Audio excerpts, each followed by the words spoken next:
Good afternoon, everybody, and welcome to the 1 year anniversary show for Building the Black Educator Pipeline podcast.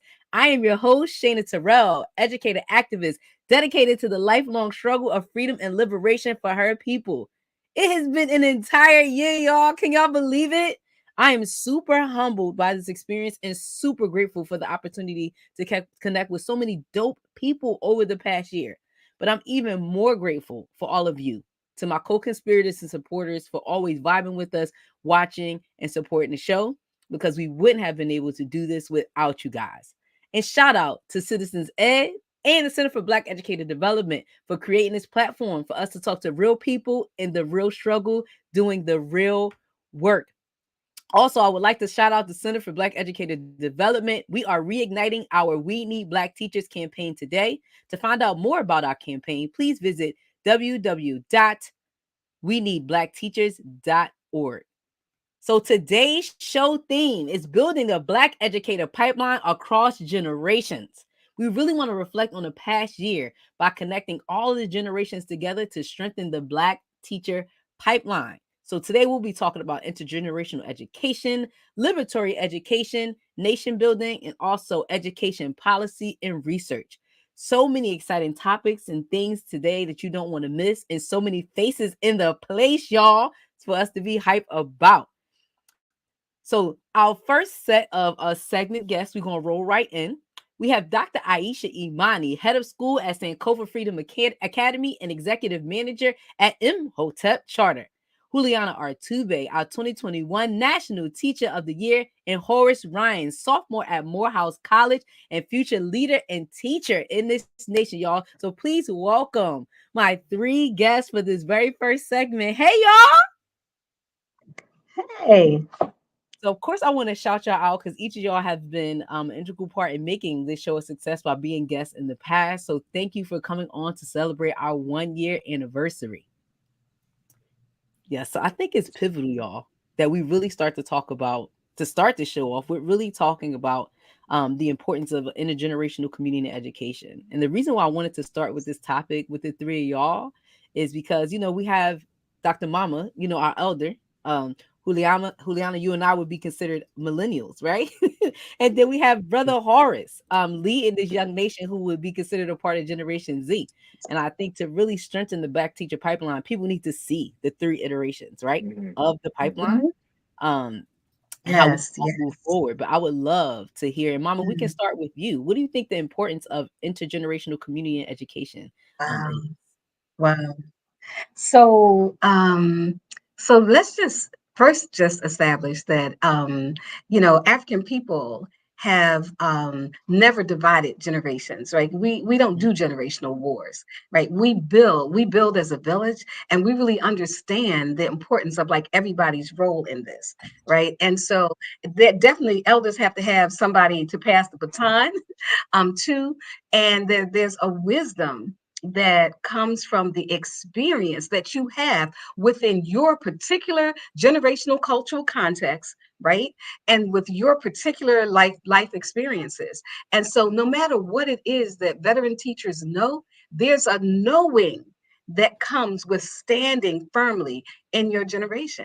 And so there is a wisdom and an energy, and it's not simply, oh, the elders have the wisdom and the young people have the energy, because I know that typically that's what's said, but like everybody has their own energy, and there's wisdom at each of the generational levels. And so we need to hear from folks that are standing in their generation, understanding how to connect with young people that they teach, and understanding the issues that are prevalent for them. And so as teachers, we got to be in conversation across generations, realizing that each generation is coming with its own mandate, coming with its own like cultural context, even though we share a larger one, and that each generation is coming with its own wisdom that is born out of its experience. Mama, well said, well said. Horace, I would love to see if you have a response to Dr. Mama, or if you would like to respond to the importance of intergenerational community and education. Yeah, absolutely. So one thing that, I have, and then I wish I had more of, was that level of intentionality and love that comes with our elders. I've been blessed with a family full of educators, and one thing I wish I did, and I know I'm still young, so it's kind of weird that I can say that I wish when I barely capable of like cognitive thought like 15 years ago, but it's like what if I had taken more time to indulge in my elders and their wisdom and their knowledge and their rich capacity for love. Like that, it's extremely important. And I think, and I will speak on this later, I'm sure, is that when we go into education as an art, it's exhausting. All the theories, all the practice that we had that goes into this craft, it gets a little easier when you have generations of educators who are prepared to pour into you in a way that our elders do. So it's definitely extremely important, and I think sometimes my generation, we lose that level of importance because we're very arrogant. We like to think we know Hmm. everything in the age of social media and the internet. All the answers are literally at our fingertips. We think we can figure it out, but that wisdom is priceless. Like you can't get that everywhere. We don't Mhm. we don't have that wisdom at our fingertips all the time. So it's important that we Yes. kind of have that connection like all the time too. Yes, dope. Juliana, I would love to hear your take on this. Yes.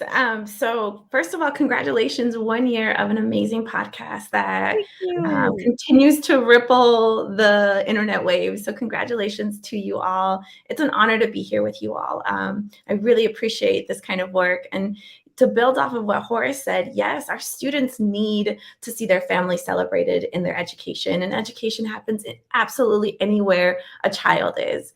So this year, I'm spending the year advocating for a joyous and just education for all children. And one of the 5 pillars is intergenerational learning. Yes. We need to learn to value and uphold and uplift the knowledge of our families. I know for myself as Mhm. a first generation Latina, my family, my languages are intertwined with who I am. You can't teach me without being able to honor those things. And the best way to honor those elements of who I am is by bringing my family in. And so at my school, we co constructed and co collaborated to build this garden that brought our community together.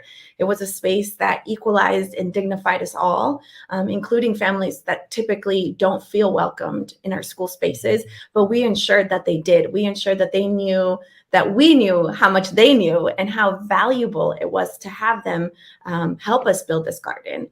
The other thing I think is so important about intergenerational learning is that there has to be intergenerational healing. Our country Mm. historically has had very traumatic events for people of color in public education, and we have to right those wrongs. I want every single Indigenous family to feel reflected in a school when they come in, to start Yeah. righting the wrongs of boarding schools, right? Mhm. I want Latino families and families that have mixed status to know that schools are a safe place, right? That their families are not going to get separated in our schools. I want African American Mhm. and Black families to feel uplifted, to feel joy in every single step of the way. All first generation families, all families of color deserve to have joyous and just spaces. And the only way that's possible is by opening up that space so that all the generations have a pivotal and a Yes. vital role. I love that. And what I'm hearing from each of you, I'm just hearing the trend of like intergenerational community is important because it's important for the preservation Yes. of culture. It's important for the Yes. preservation of family. It's important for the preservation of unity. And that's a Yes. trend throughout everything you guys are saying. And even to point out culture, like not just our culture and identity as like as a people who we are. Horace pointed to many things that were knock on like youth culture, having everything at our fingertips, right? So again, Right. being able to learn from those who are doing and those who have done is an extremely important part in intergenerational community. I also think it's important that we share spaces with each other in terms of being generational. And I would love to for Horace, right? He's like right now in the room of a millennial and somebody who's done and been doing for years. So would love, like, do you guys have any advice for Horace as an aspiring educator? Because he one day hopes to sit in you guys' shoes, right? And be a teacher, a leader of this nation. Any Um, advice? So I'm going to start with my favorite Cornell West quote, which is, "You can't lead the people if you don't love the people." Mm. And Mm, so it's like, this is a love thing. It's all about love. And love, the verb, in Medu Neter, like ancient African Kemetic language, the symbol, the hieroglyphic symbol for love is a rake. Like, it's not just a sweet little heart, it's a rake, right? It's about the work, right? mm, And so when you love, like, you apply that rake to the ground, right? So you can grow some stuff.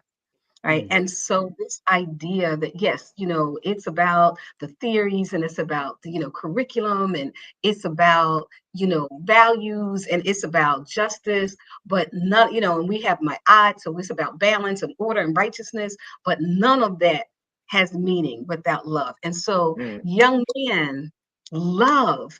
And when it feels like you're not loving enough, love more.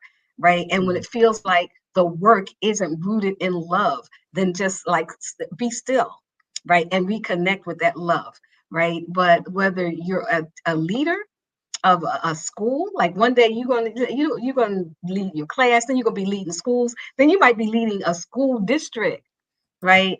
But when you look out at the people, you gotta be connected to your love mm. for those people, whether they're staff, whether they are, paras, or whether they're children that are like really working through whatever their issues and whatever their traumas are. Love, brother, love, love, love, and then love some more.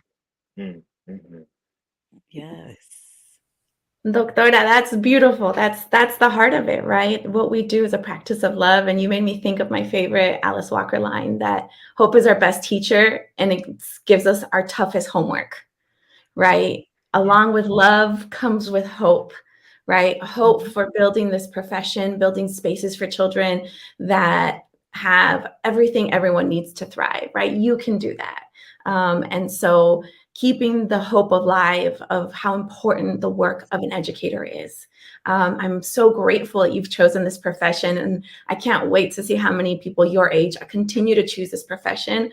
I guess my Yes. biggest advice is know that there's so many of us fighting and advocating and building bridges so that this is a profession that can sustain you, can sustain your brilliance, right? Your expertise, your Mhm. creativity, because we want you to Yes. stay in the classroom, right?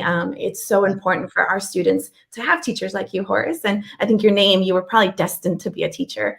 But Mr. Ryans. Yes. on a little bit of a Yes. practical light, I think one thing I wish I knew before I, selected my first couple of schools that I worked at is that you have the right to interview the school and the administration and the leadership at that school as much as they're going to interview you. So you Mm, go in there with questions about equity, about your Mhm. commitments, about the support you're going to need. Ask to talk to other staff members on campus to see what is the culture of the school, right? Because you deserve a healthy, thriving culture for your first couple of years of Mhm. teaching. After that, you can go in and change the school up. But for Mhm. those first couple of years, you really deserve that embrace. And I wish that I knew that because I didn't. Mhm. And so you are valuable, you are a Mhm. gem. And so that school you should know that. mm. Dope. This is one Amazing. more thing I want to sneak in. Can I sneak something else in? Yes, sneak And it that in. is, that's in that spirit of choosing a place. Like, remember, one of the things I love about teaching is that there was room for all of me in teaching, Mm, right? Like, I didn't have to make a choice between, are you going to teach? Are you going to dance? Are you going to teach? Or are you going to sing? Are you going to teach? Or are you going to do social justice work? It's like, no, like, I'm going to create my teaching space where I'm going to sing, I'm going to dance, I'm going to choreograph, I'm going to do shows, I'm going to do plays, and I'm going to do social justice work, right? And I can do all of that. I wanted a place I could bring all of me to. And mm, in teach, you can bring all of you. And so do that. Like, bring all, if you do basketball, whatever you do, there's room for you. And so make sure that you're making choices where people are ready for you to bring all that you are. into that space. Mhm. But for me, that is the beauty of being an educator, that you get to bring all of your gifts and talents into that space. You play chess, you organize a chess club, and you be folks in chess all over the country. Like whatever you are, you can bring it in this space and you can grow it and you can build communities that like are transformed through all of your gifts. And so, Mhm. like, yeah, create spaces that will let you do all of you. Mhm. Yes, listen, sound advice. Bring all of you, be all of you, and get ready for the work. But know that even in doing the work, you are deserving of support and joy Mhm. in those spaces. I think that that's dope. And I think it's not a lot of chances sometimes that we get to hear this sound advice from people who are in Mhm. the work and doing the work. But on the flip side of that, I don't think we listen to our young people enough either, right? On the flip side of that. So, Horace, what advice or what things can you, for our current educators, like what can we learn from your generation? Yeah. Well, first of all, thank you for that Yes. advice. That is like I've never heard those two things in conjunction before. But in your advice is extremely unique. But one thing I will say, and I think we've all touched on this, is that the one thing I have written down here is that this profession, even as a very young teacher and the very minimal experience I have, it's exhausting. And so I guess what I would Mhm. ask in terms of support Mhm. is to just breathe life into the young teachers, breathe life into all of us. Center us and allow us to, Mhm. fall and to stumble. Because Mhm. what's happening is now that Yeah.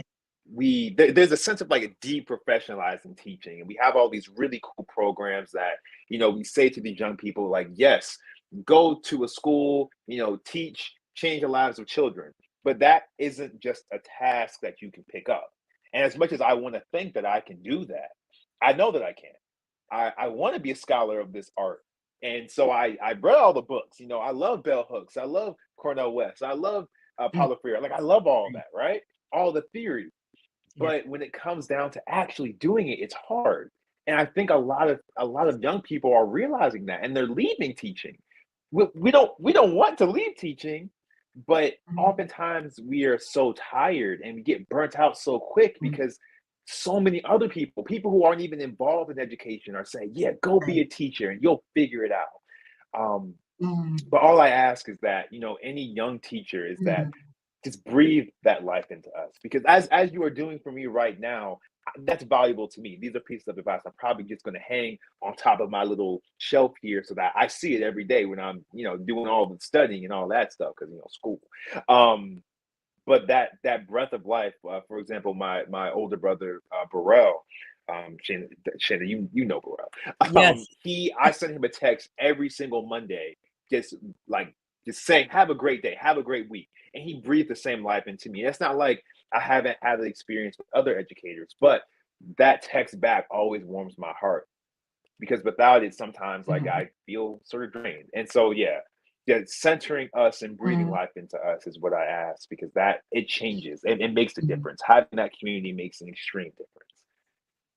I think that Right. that's Right. amazing advice. Breathe life, y'all. Yes. Breathe life into these young Yes. people. Support them. That's, Yes. of course, a text from Yes. Brother Mikkel. Shout out to Mikkel Burrell out here in these center streets.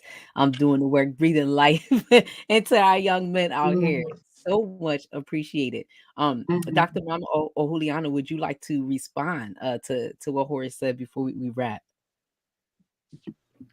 I'm just grateful for what Horace said, because it's challenging me around some things, because I'm a buffalo. It's just like, I'll just people just work people till they drop, right? And that's not a good thing. Mm, Um, yeah, and there's some people who, if they listen, they're like, yeah, amen. That's who she is. But I Hearts, what you've reminded me of is something my teachers have been saying.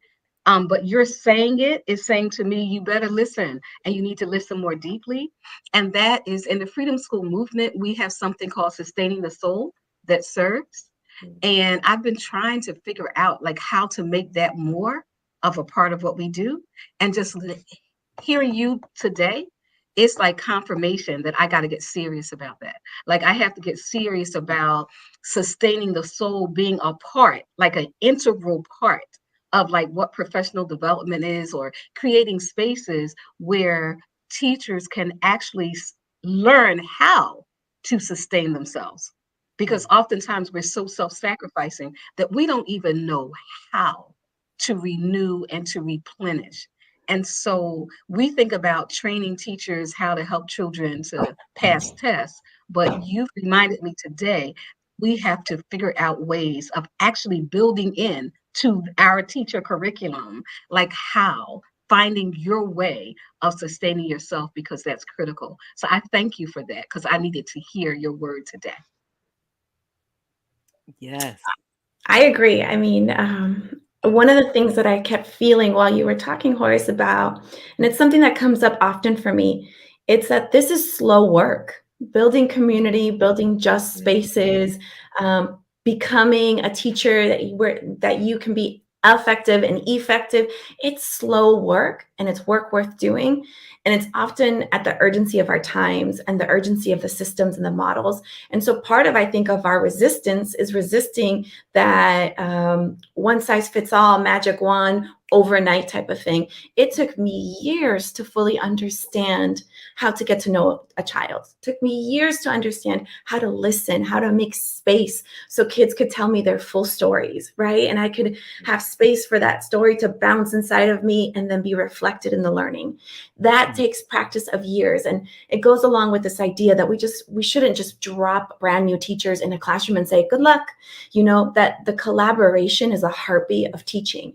And we learn from each other. Some of my happiest, most fulfilling years in the classroom has been years where I looked at another maestro and I said, we can't do this alone. Let's combine our classrooms. Let's combine our caseloads. Let's teach together. And those are the happiest years of my profession, because I not only learned so much from that other teacher, but that other teacher learned something from me, and it reflected in me, my impact, right? Because I think that that's another thing that teachers, we're not so good at. We're not so good at knowing our impact. We're not so good at seeing a child, knowing how to do something they didn't know how to do a couple of days ago, or didn't have the confidence and say, yeah, I did that. I helped build the space so that you could do that, and we're doing it together, right? So that those threads about like our social and emotional wellness as teachers, I think stem from what you're saying, building the capacity slowly, believing that we can transform the world by transforming classrooms, understanding collaboration is the best way through, and, you know, really relishing in our impact. And so I just get so excited seeing future teachers, aspiring teachers like you, and thinking about like the exponential wave of impact that you're going to have in your community, and how beautiful and transformative it is, even if we don't see it every single day. Thank you. Amazing. Listen, y'all, I just want to say this has been an amazing conversation and an amazing opener to our 1 year anniversary show. And again, just to have these 3 generations of folks, like I'm geeking, like this is dope. This is amazing. So I'm super hyped. But I want to thank each and every one of y'all for giving us your time today. And of course, giving us your time over this past year and making this show what it is, and these gems that y'all dropped here today on Building the Black Educator Pipeline. But I thank y'all for an amazing first segment. Thank you. Yeah. Love you guys. Muchísimas gracias. It was beautiful. Yes. Yeah. Awesome. All right, folks. And yes. congratulations. Thank you, Dr. Mama. Congratulations. It's such a big accomplishment. Thank y'all. All right, folks, we are going to move into our second segment. But before we do that, we have a couple clips that we're going to play out throughout the show, because we couldn't have all of our past guests join us today, but we have some guests who really came through over the past year and dropped some gems. So we're going to go into our first clip right now, looking back on some of our BPE memories. We're called to struggle. And so I just would ask people to be fully present in the struggle and to take the long view. And what I mean by that is that my great grandparents were in chattel slavery. I'm always inspired by the work of Derek Bell, who is a sort of father of critical race theory, who says just because something is impossible doesn't mean it's not worth doing. So here I have great grandparents in chattel slavery for whom slavery was impossible, but it didn't mean that they didn't work struggled to end it. My grandparents on both sides were sharecroppers. Sharecropping was impossible. You could never get ahead as a sharecropper. You could never own anything. You could never pay off your bill. But my grandparents went ahead and struggled against sharecropping. My own parents were forged in legal apartheid, state-sponsored segregation. My mother could not try on a hat in what today in Philly is called Macy's, but used to be called John Wanamaker's. Mm-hmm. And that state-sponsored segregation was impossible. But it didn't mean they didn't struggle against it. So think about this. These 4 generations, and then they produce someone who was an endowed chair at a major university. Yes. It's not about winning, folks. It's about the struggle.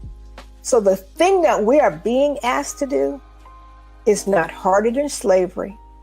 It's not harder than sharecropping. It's not harder than state-sponsored segregation. It's to educate our children. So let's just join the struggle. Let's just do this work. Welcome back, everybody. Shout out to the notorious Gloria Lasson Billings, okay? Notorious GLD, for dropping those gems on us as well. Definitely. So we are going to move on to our second segment, and I am super, super excited about these next round of folks we have coming on. So we have Dr. Misha Mosley, founder and director of the Black Teacher Project, joining us today. We also have Caleb Newton, a high school senior and future teacher and leader for this great nation. And joining us hopefully in a little bit, hopefully he makes it, we should have Cornell Ellis, founder and executive director of The Block, Brothers Liberating Our Community. But we are going to jump in and get started until that brother is able to make it. Misha, Caleb, how y'all doing? What's up? What's up? I'm doing well. How about you? Good. Listen, excited to see y'all. And of course, I need to give both of you guys a personal thank you for joining us on the anniversary show. You two have also been an immense integral part of making the show what it is over the past year. And I thank you for that, for coming on, for the experience, and then coming on back. So shout out to y'all and thank y'all. I truly mean that. Greatly humbled. Absolutely. Thanks for having us. Definitely. I was very excited to come back on. So thank you for having me. Caleb, I'm honored. Okay. Whenever I get the young people to say, like, yes, we're gonna come on, we're gonna be with y'all, I'm hyped. So that definitely like got me excited. So I want to jump right in, y'all, and starting this conversation. So when we were looking at segments, I thought that again, this curation, this mix of folks would be dope to have a conversation with because of each of your perspectives you shared with us over the past year. And we're sticking with this whole theme of like intergenerational. I mean, learning from each other and being in community with one another. So I would love to hear both of your takes on how can teachers and students work together to reimagine our current educational regime. And the reason I asked that question is because I think that a lot of times, right, we're talking about COVID, right? And they're like, oh, the post-COVID education. And we talk a lot about, I think, what the adults can do and leave students out of that conversation. So I would love to teachers together in our educational.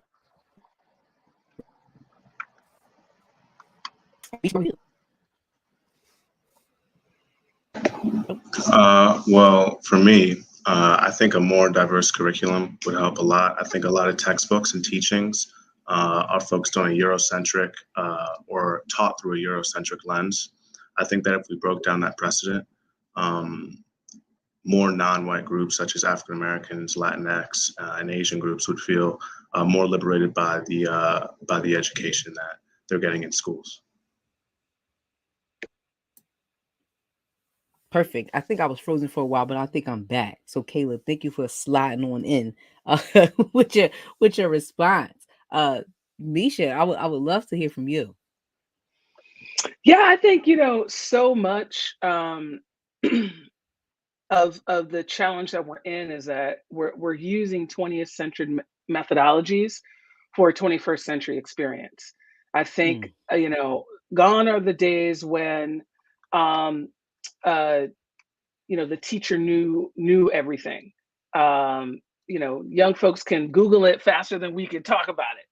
And so we have to really think to ourselves, like, what is it that we're up to? Like, what are we actually trying to do in school? So I think so much of it is giving people an experience. And if we reimagine the experiences based on what we're hearing and learning from young people, this time of COVID, if we're paying attention, is teaching us a lot. Young folks are having to take responsibility for their learning in different ways. Yet we're so busy trying to box people back into those 20th century pre-COVID methods. And I'm like, time out, pause. Let's look at the landscape and understand what we can learn from young folks. So to me, that reimagining is to sit still, to listen to and watch what young folks are sharing with us, and to, Kendrick said, sit down and be humble. Teachers have a powerful, powerful role, but it's not to drop all the knowledge because we don't have it all. Never did. Dope. I also, from listening to you guys, it also makes me think about, Caleb, the experience you had over the summer working at our freedom schools, and Misha, the work that you're doing with the Black Teacher Project. Both of you are really instituting or being a part of what you would call liberatory spaces, liberatory education, liberatory practices. But then you have these experiences at the Black Teacher Project, or you have these experiences in freedom school that are completely separate from what you're actually experiencing in a traditional school setting, right? Which is like, it could be weird. Like, well, why aren't we implementing or doing these things in traditional spaces? Do you guys think that if we implemented more liberatory practices, do you think youth would be more attracted to this profession? Caleb, I'll let you take that. Right. So I know, at least in my experience, the reason why I got into teaching was because I found, or I saw my mom's passion and how she was trying to liberate her children and the children she taught. So implementing strategies that promote liberatory practices is what originally got me into teaching. So I think that if we were to continue that and take concepts and exercises that we do within freedom schools and implement that into, public school education, or for the vast majority, I think that a lot more teachers would be, a lot more children would be interested in teaching. I like that. Yeah. And I love how people connect that to like your parents. Like, you saw your mother's passion for education. And that really pushed you. Go ahead, Misha. Yeah, no, I love that. That you took the words right out of my mouth. I love because even when we talk about liberatory practices, it means different things to different people. Some people feel like group work is liberatory, and group work is fine. I support group work when done well. Group work can also be super oppressive, depending on how you define those roles, how you set it up. So I think part of what will make it attractive is us unpacking what we mean and understanding what liberatory practices, what students experience as liberatory. So in the Black Teacher Project, we're teaching a course, a college level course with high school juniors and seniors called Reimagining Schools. And we check in with them, like we're doing different things, and we're like, does this feel liberatory and why? Help us understand, because we thinking we doing the new, and the young people are like, yeah, no, that wasn't it. Cute though, appreciate you for trying, right? And so that's part of the learning from young people. If we don't ask for that feedback, we'll read, some bomb scholar who had a practice that was highly contextualized.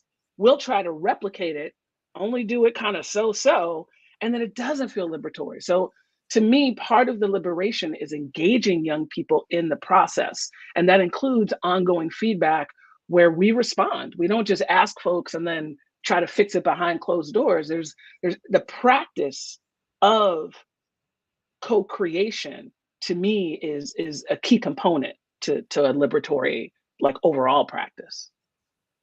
And I think you make a great point, Misha, which will lead me to ask Caleb. Do you think that in your particular, like, traditional school, that people have included your voice or your thought process in the creation of of your education or your curriculum or your school environment? Absolutely not. Honestly, I feel like it's usually the students who are silenced. I feel the students and teachers are silenced. A lot of the times, I think from administration that don't represent the student body, or don't have the best intentions, or not, or the purest or most genuine intentions for the students. Often, students' voices are mute because of that. So I think that giving a voice to the people that actually are the beneficiaries of the education would allow for schools to be more liberatory, and having that would attract more teachers, because people don't want to be in an environment in which they don't feel like their voice is heard. So if we allow students to have their voices be heard within schools, they would be more attracted to teaching when they grow up and become adults. Well said. Well said. An excellent point about what would attract folks in this profession. And Misha, you do a lot of sustaining work for educators. Can you tell us some liberatory practices that would be sustaining for Black educators in the profession? Well, we think about, there's a whole piece now around like, oh, we need more Black educators. And part of what sustains folks is having responsibility and power, right? Like, so part of the practice is, can these Black educators that we're recruiting actually be put in positions to change things? So for us, again, it goes back to this feedback piece. If you're just asking me to join a profession and continue the same oppressive practices, I'm not with it. Or I might be with it to get some student loan relief and then I'm out, right? But if we want folks to really stay in it, we have to position folks. Now, that isn't just about a title or a list of responsibilities. It's also about helping people gain the knowledge and skills. So some of the sustaining practices we engage in really have to do with, again, listening to teachers, but also providing them with the support that they need, the coaching that they need. Sometimes we think about instructional coaching as, how can you help me implement this curriculum? But really, coaching a teacher involves being able to look at the full landscape and say, how do I advocate with my colleagues and my administrators to get this thing that I want in the school? One, we have to stop pretending that teachers and administrators are always in a fight. Everybody's not always in a fight, right? And if we keep pushing people against one another, we're not actually going to be able to see where we have common ground and move. So for me, the piece around coaching teachers, around really listening and understanding their context, and then being able, as community-based organizations, to engage with principals and superintendents so that we can coach folks at that level as well, and be those liaisons, be those folks who can kind of translate. So the sustaining practices are about how we're engaging with teachers, but also how we're engaging with the whole system, so that folks who are in it every day, I mean, I don't know a whole lot of folks who are in it for the paycheck and the glory, right? So whatever your position is, chances are you're really in a role where you're trying to do the best that you can.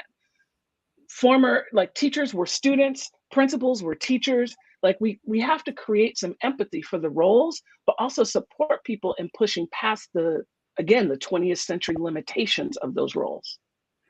Both of you bring up great points. And the reason why I say that is because what I hear is you're saying the people who are current beneficiaries, or the people who are currently working within these systems, aren't even being engaged on practices or norms or things on how they're going to be sustained or what's going to benefit them best. So the people who the system is supposed to be for don't even have an input in what that is. And we also had a viewer who said, like, we have to interrogate the current structures of education. So if you are in these structures, question, push up against the system. And Misha, a great point about, if you doing the same old thing, I'm not with it. And if people are listening, if you heard Caleb loud and clear, you don't change the way we're currently operating, you won't have any teachers, because young people will not be attracted to the profession whatsoever. We have to change the current system in which we're up under. So great points by both of you. But of course, this always trickles into me. Does every child deserve a Black teacher? right? Like, what is the impact of a Black teacher, and does every child deserve one? And shout out to the center. We are relaunching our new, well, not new, our old campaign, but reigniting it today. We need Black teachers. We can't let that campaign die. I think Caleb was an integral part in putting input into that campaign, and helping the center launch that. So shout out to Caleb for We Need Black Teachers. To find out more, go to www.weneedblackteachers.org. But to both of you guys, do you think every child deserved a Black teacher? Why? And Caleb, I'll punt it to you first. Okay. I think it's not exactly, I don't think deserve is the word. I think it's more of a need, because of the need for a different perspective. And I also believe that in my experience within the schools that I go to, I haven't had many Black teachers. And I think that having a Black teacher or being Black while teaching gives you a certain, or gives the words that are being taught a certain validity, and gives it a weight that wouldn't be felt if it was a non-Black teacher. So within learning Black history and learning about these practices, like I said, it's through a Eurocentric lens. I think that if Black teachers were more involved or within classrooms, those words would be felt a little bit more by the students, right? I think that having Black teachers also provides a role model for students that wouldn't have one within schools, and even a role model or an example for white students that hold stereotypes against Black people. I think that having Black teachers breaks down those stereotypes, and the kind of systematic ideologies of Black people in general. So I think it's very important. Shout out. Definitely. Misha, you want to respond to that? Yeah, I really appreciate that push around the need. And our tagline at Black Teacher Project is every child deserves a Black teacher. So when I hear your question, I'm like, yes, yeah. and you got to do more than show up as Black. Yes. We want Thurgood Marshall, not Clarence Thomas. And I want to be really clear. I'm not trying to be divisive, but sometimes we use Black as a proxy for a stance and a set of values. And unfortunately, I have come across some Black teachers who would not thrive in the Black Teacher Project. I'll just put it like that. Like what we were just talking about, like they're on some, let's just replicate, pull yourself up by the bootstrap. I did it, so you have to do it. And so when we say every child deserves a Black teacher, what we mean are the unique gifts of navigating a system that was not designed for you, finding success in it, and understanding that it is your responsibility to go back and smooth the path for others. So the Black teachers that we are talking about are not trying to get people just to walk in their footsteps. Even if you're the most revolutionary teacher, because then you get the teachers who preach to students, have great relationship with students, and the students can't read because the teacher actually hasn't worked on their practice. So just want to be really clear that we're talking about Black folks who are coming into this work with a particular kind of consciousness, so that you can see the whole child regardless of that child's race. You can understand that this white child has gifts to offer, and that as a Black teacher, I want to help them understand their responsibility in fighting against racism in the skin that they are in, right? It's my responsibility as a Black teacher to make sure that what I'm doing is shared with the world, so that if somebody's in the middle of rural Utah, I'm not saying that there aren't a whole bunch of Black teachers in rural Utah. I'm just, in case there aren't, that maybe through my videos or through my writing, that as a Black teacher, I'm sharing my gifts so that some child can be impacted, even if I'm not physically with them. Yes. And before we wrap on this segment, I think it would be super powerful to hear from you, Misha, a message to the next generation of teachers, and from you, Caleb, what can our current teachers learn from your generation? So Misha, I'll let you continue on and go first with that. What advice do you have for our aspiring educators coming up? I would say, first and foremost, reflect. Figure out what that looks like for you. Be reflective on your practice. It'll be so important as you enter the classroom to know yourself. And that includes knowing yourself as a learner, knowing your ego, right? Knowing, like, why am I getting in this? Like, am I trying to create a bunch of mini me's? I sort of think about the best parents are folks who can see their children and know that they may be completely different than you, and that's okay. Same thing goes with our students. So understand why, but also understand who you are inside of that. Being able to know what drew you to some of your favorite teachers, finding folks who learn differently from you, who move through the world differently from you, and really pay attention to what helps make them successful. Because as a teacher, you're going to always have to up your practice. However you were prepared in whatever teacher ed program you have, the students that you'll have will be different. They'll learn different ways. So you need to be able to adapt. So knowing yourself, knowing your why, and paying attention to people who are different from you will allow you to actually bring your gifts and talents and pull the gifts and talents from the students that you're serving.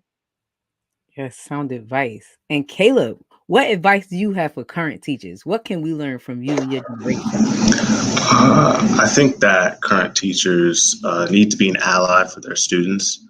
I think within educational settings, it can be rather ostracizing for students, regardless of their race or their how they identify. So I think being an ally for students builds trust. And as said in the last segment, love is very important to teaching, right? There has to be love and a connection between the teacher and student. So being an ally for students that may need that extra support will help them grow in the classroom and receive instruction better. And overall, it will just help students feel more comfortable within school settings. And then that would lead to a deeper level of education and just overall enrichment. Thank you. Misha and Kayla, thank you all for coming on and celebrating the 1 year anniversary with us. I'm super grateful for both of you. And thank you for joining us today. Happy anniversary. Congratulations. Thank you. Yes, congratulations. Congrats. Thank you. I'm sure I'll be in contact with both of you. So we'll be wrapping up this second segment and moving along. But again, we want to take a look at one of our past memories and past clips from this past year. Listen, joy is something that we all need, and we are probably trying to claim and reclaim. We have one of the highest, percentages and levels of mental health illness and depression and suicide. We got stuff going on in this country. And sometimes we have adults and children who don't experience joy. We have children K-12 who leave all of K-12 and never have experienced joy in the classroom. We have teachers been teaching for 20 years and never really experienced joy except for that first year. So joy, the way I'm conceptualizing it, only happens when we have criticality. When we only have this practice of anti-oppression, anti-harm. I don't know, sis, if you've ever felt like in a bad mood and you I don't care, nobody is going to change my mood around. I'm choosing to be upset. And you have your friends, your family, partners that say, no, cheer up, Goldie, it's going to be okay. And I'd be like, man, I'm going to be in this mood. I want to be mad. I want to be big mad right now. And it's like, joy cannot fully enter my spirit because I'm choosing to sort of self-oppress myself, like self-harm, choosing to tell myself that I won't. So I'm saying this to give this example. Joy is only really experienced when we have this anti-racism, anti-sexism, anti-oppression, when we're striving to interrupt the hurt, the harm in society. That's when joy can really be experienced. Yes, shout out to Sister Goldie for coming through and dropping those gems. We appreciate you. All right, y'all, we are moving on to our third segment, okay? With two of my heavy hitters. from building a Black educator pipeline over the past year. And I call these two heavy hitters because they have had some of the most watched episodes of building a Black educator pipeline podcast over the past year. So we'll be talking to Dr. Greg Carr, professor at Howard University and host of In Class with Carr and host of The Black Table, his new show. Make sure y'all watch it, y'all. And we also have Akil Parker, the creator and lead for All This Math, coming on. Hey, fellas. What's going on? Happy birthday. Yes. It's so good for 1 year old. What's up, Akil? What's going on? Bruh. Listen. What's going on? Good to see you. Always, brother. Always. Even if it's virtual, it's still a pleasure. No doubt. Well, you know, when you don't have to lead a chair, you can do a whole lot more. Shayna, you look good for 1 year old. You walking and talking and building and talking about that accelerated Black genius. Listen, and I got to give a special shout out to Dr. Carr, y'all, because he was my very first guest 1 year ago today. Yes. On building the Black educator pipeline. He helped me really set this thing off and set it on fire. So shout out to Dr. Carr. And then Akil, a couple months later, you took it to the next level and had one of our most watched shows on this platform. Oh, wow. So I thank both of you guys for coming on. I know for people watching the show, they're like, yo, you got Akil and Dr. Carr in the same room? Like, let's get it, right? Like, you know, me and Akil go back like car seats. We all Freedom School people. Yes. We go to that. And it was that hard work. Hey, man, they ain't threatened y'all up at Cheney yet, have they? No, not yet. Not yet. All right. Because now they moved to the high schools, y'all. I was at Dunbar on Friday, Dunbar High School here in D.C., and my girl, Nubia Garima Rogers, Holly and Shriek Garima's daughter, she runs the Carter G. Woodson Academy, and those kids got a bomb threat on Thursday. So now they moving to the high schools. It's insane. Just trying to fearmonger.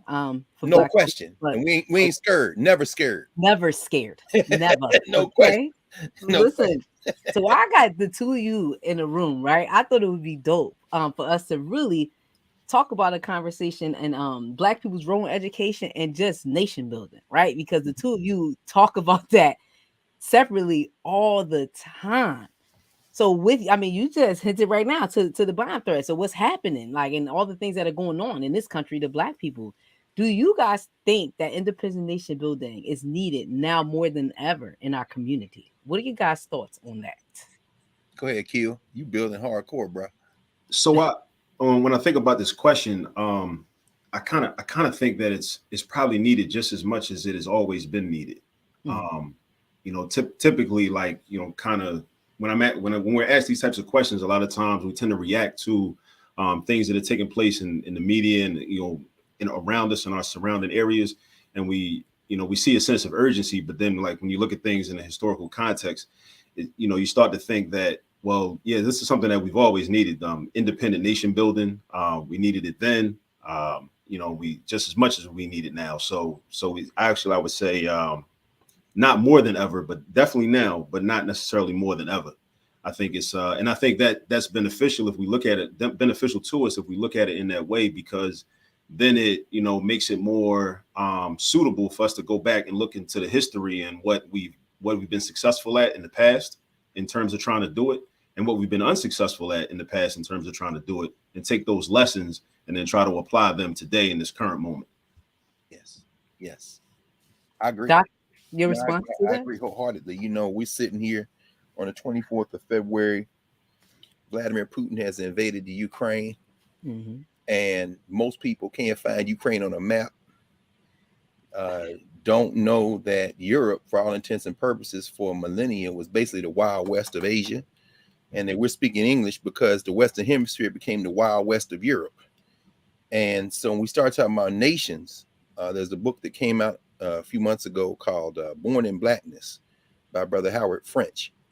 And, back when we were flush with cash and we had 21 freedom schools all over the city of Philadelphia, I was still living in Philly. This is exactly the kind of book that we would pick for our freedom school students to read, because what it talks about is how there was no such thing as one African nation before enslavement. There wasn't one European nation. Even within Spain, Portugal, England, France, you name it, there was no nation. This concept of nation building is a contemporary conversation over the last 500 years. And so is it important now more than ever? Well, like Akil, I would say I don't know if it's more than ever now, but I will say this. The United States is not a nation. It never was. It's a settler colony with a lot of nations in it. And it's getting ready to fracture, perhaps, in a way that is never fractured, even during the Civil War in the 19th century. And so what we have to do, finally, is understand not only our place in the United States, but in the world. Because the old age of empire, which really began to unravel with World War I and World War II, and then through the Cold War, what's happening right now, as we're on this right now, is dealing another death blow to it. China hadn't said much now, but they're going to say something in a minute. And meanwhile, the American Negroes in the United States are arguing about what was the best Super Bowl halftime performance, and they see. And when we look up and realize the whole world has put us on the bottom of the bottom of the bottom this time, we won't be able to do anything about it other than cry. So yeah, I think nation building at this point might be the most important now than it's been at any other time since we've been kidnapped. Interesting point. I don't want to rush us along in this conversation, so I'm gonna ask Akil, do you have a response to what Doc said before I move on to the next question? Well, I mean, I think that, that's it's very important to, like, again, deal with, like, what's going on in terms of contemporary politics and everything. And definitely, like, Russia, the Ukraine, and in terms of, I like what Dr. Carr is speaking about, because in terms of, embracing the African-centered worldview, we have to always look at, like, how do we as Black people or people as African descent, how do we fit into that? Like, specifically us, not necessarily just like the United States of America, but like how do we fit into that? How is it going to affect us directly? Like, how is this war going to affect people in North Philly, people down north, people in Southeast DC, people in Chicago, people in, areas wherever Black people are. So I think that's also very important in terms of, like, everything we do and whatever's going on around us. And, and I like also he points out, how the Super Bowl halftime show, the bread and circuses definitely, like, kind of keeps us, very distracted in many cases. I mean, it's nothing wrong with watching football and, having entertainment. But again, I think we have to prioritize things in a certain way. And a lot of times things are used to just distract us, to keep us from being prepared for these types of situations. Yes, definitely. Widen your worldview is what I hear y'all saying. Things that are going on globally and across the country. You need to put yourself in perspective of how it's going to affect you, because it will in one way or another. As simple as, why are these gas prices going up? You got to take a look at what is happening globally and how that's going to now impact your pockets and what you've budgeted for. So you guys make an excellent point in thinking about that. And yes, the distractions. I think a lot of times people don't understand that there has to be a balance. Nobody's saying you can't sing, dance, and have a good time, but still be aware about what's going on. And again, the perspective of how that all is going to affect you. But really getting into that, right? When you think about young folks, if they're not learning this stuff at home and hearing it at home, the responsibility is generally put on some type of school structure to bring young people into the fold about what's happening in the world. But that brings me to a larger question about what is the role of Black teachers in education? Because I think that we have this conversation about needing Black teachers or wanting Black teachers. I don't know if we do a really good job at always clearly defining, like, what should their role be in these social structures of what we call public education. Doc, I can start with you on that. I'll keep it quick. I was listening to Misha and our brother Caleb talking about the responsibilities, and Misha was making a very good point in terms of teacher practice, helping students develop skills. And that's essential, of course. That's why you're in the classroom, one of the reasons. But I think I reflect on the teachers that had the greatest impact on me. And I think about you, Akil, particularly as someone who connects one of those areas of skill development that we are in particular need of in terms of math and the broader conceptual universe of mathematics, grounded in the history and culture. And I think that a lot of us were greatly impacted by teachers in the classroom, regardless of the subject matter they were helping us learn to acquire skill in. We were impacted by the way that they did what you just said, Shana, which is broaden our view of the world. They caused us to think about things differently. They changed the way we thought about the world by expanding that. And I'll give you a very quick example. I was in a conversation with a teacher on Monday night. And we were having our office hours in Nubia, the platform that we're building. And the sister was saying she teaches in Houston, and her Mexican American students were like, they had covered the Alamo, and they were like, well, wait a minute, you saying Santa Anna was a bad guy? By the time the textbook wasn't covering it. And remember that critical race theory people are trying to attack anything that's not white supremacist. That's what that is. By the time that teacher encouraged them, showed them how to do some basic research and look around, they had literally rewritten the history of settler colonialism in the state called Texas, because the students that were asking that were people who come from people who were indigenous to what used to be Mexico, where they were sitting. And it turned into a whole conversation about Black-Brown unity, how Mexico had abolished enslavement, how Santa Anna was basically trying to stop these white boys from expanding slavery into what then became Texas, and how the Black folk and brown folk were allies. That is a contemporary conversation, the roots of which are in the past. And that teacher finally was able to help them with the skill development in terms of research in a social studies class in that context. But because that teacher had content knowledge, she was able to inspire them to think differently about not only their place in history, but their place in the contemporary world. Akil, your thoughts on the role of Black teaching in education? Yeah, so what I like to do is, like, when I hear this question, it's a very critical question. And, you know, I like to pull from two scholars that I've had the opportunity to study over the years, two of our great ancestors, I would say. The late Dr. John Henry Clark, which would often say the role of, the role of the educator is to teach the Black child to be a responsible handler of power. And also I want to pull from Amos Wilson, who yesterday was his birthday. The late Amos Wilson, who talked about, education being used to solve problems, and not only problems, but solve your own problems. So being able to identify what your group's problems are critically and being able to analyze, and then understand and then think about solutions to those problems. But also in terms of speaking on, in terms of what Dr. Clark told us to do as educators, we have to be clear about what power is and what power looks like and what power is supposed to produce. Because a lot of times in this society, we end up thinking power is just having money. So we have a certain amount of money, and maybe you might have some influence, but does that really equate to power? And does it help the collective, or does it just help you as an individual, or maybe your kind of crew right around you? So I think the educator has to really have those types of conversations, and has to even push back on some other ideas of what education is and what educators should be doing. Because we end up, getting into serious conversations about, are we just trying to help young people to try to assimilate into the current society and the current structure, where they'll be used as tools to help maintain the status quo? Or should they be, individuals that have agency that can actually attack the status quo and create a new status quo for our people? Yes. Both of you make excellent points on the role of Black teacher. And the reason why I say that is because it moves beyond just teaching the content. It moves way beyond that into building young leaders. Again, we already said widening the worldview, but knowing your content, because you have to be able to reference, right, and be historians, just like the two of you, which is why, like, this conversation for me was important to have both of you in, because both of you are teachers, both of you are leaders, but you're also historians. Like, you're able to reach back into our past and bring to our present and keep young people connected to that.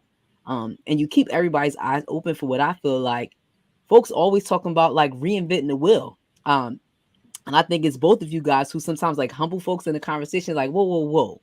Well, back in 1862, like, let me tell you, you're like, oh, okay, so this happened before. So, yeah, it's already been done. So I think that is super important in the advice that you're giving. Like, the role of Black teachers is definitely knowing your content, knowing your history, so that you can access that. But then at the same time, showing young people how to solve problems and what to do with power.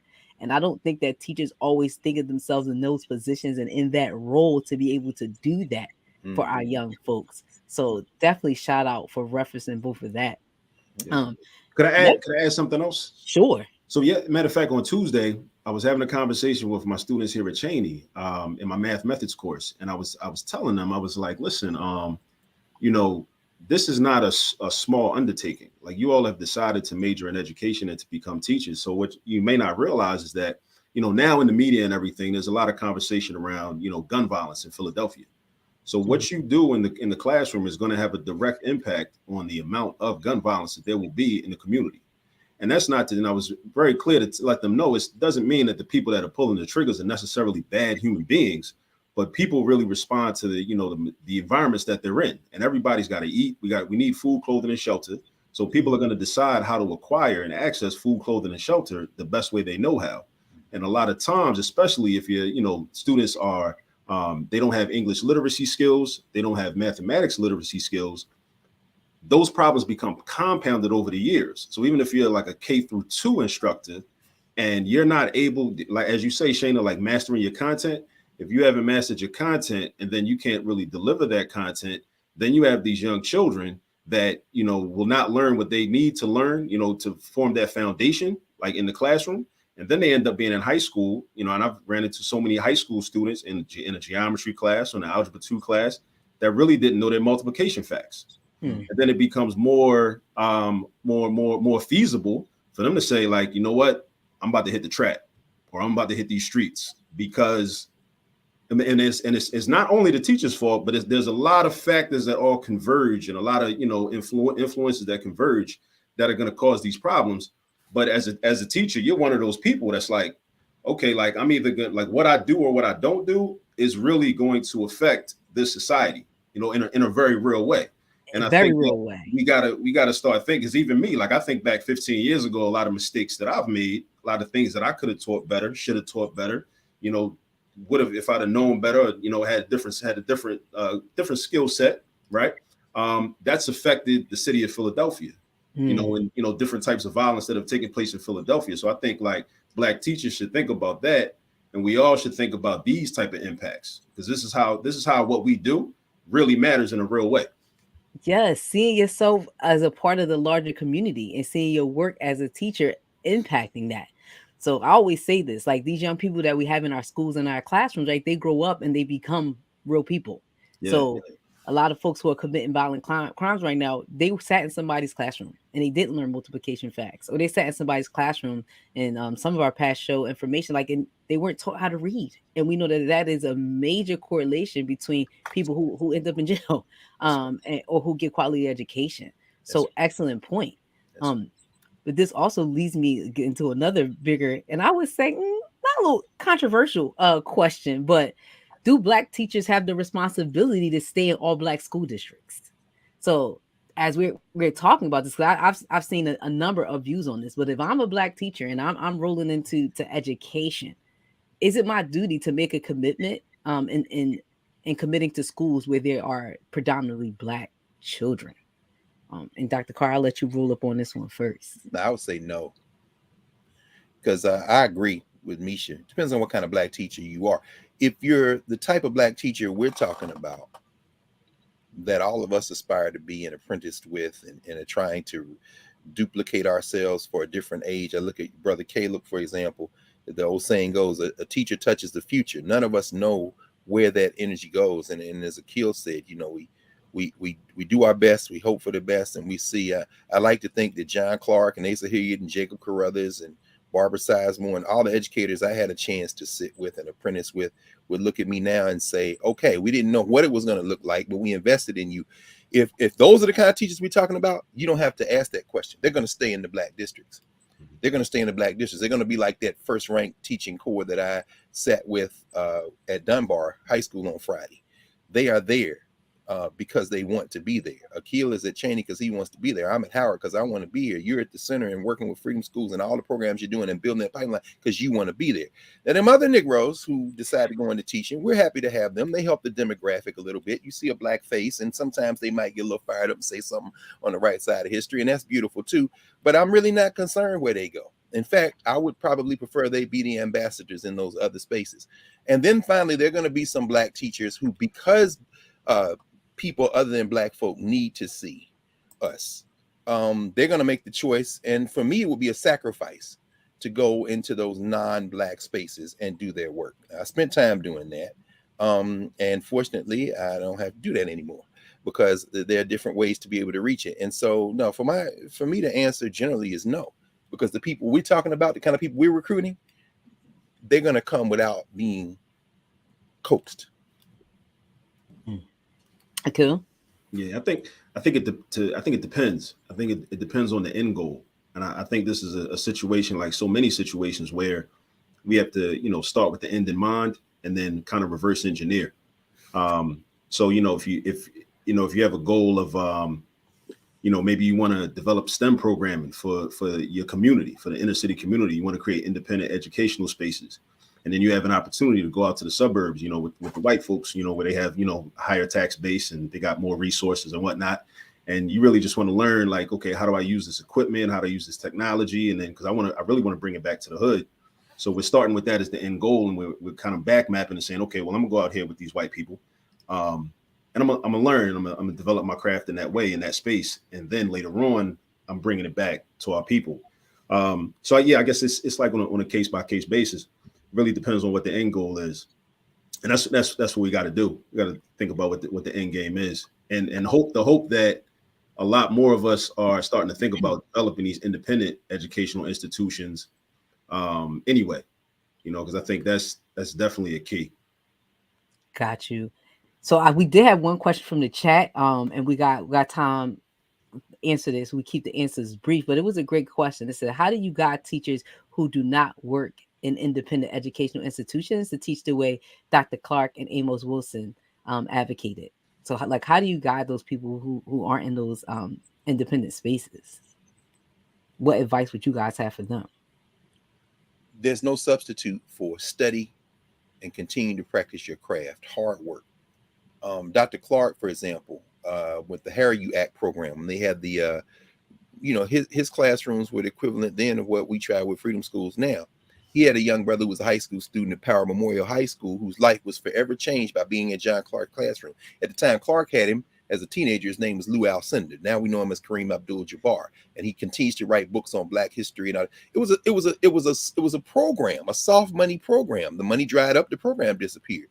For me, not for me. I think the recommendation I would have is it really doesn't matter what classroom you're in. If you continue to practice your craft and to study and to learn, you can always elicit the type of quality responses and education that you need to elicit from students. Nobody, they can't outwork you. And I'm not talking about drudge work or killing yourself work. I'm talking about continuing to study. These critical race theory opponents, they're simple-minded. They really are. They're actually stupid, and they're ideological. There's no teacher in the universe that they can stop if she or he is committed to continue to expand their knowledge base. You can always get a workaround, particularly with stupid people. Call the people stupid. I'm sorry, they are stupid as hell. They are. It's just funny when you correction.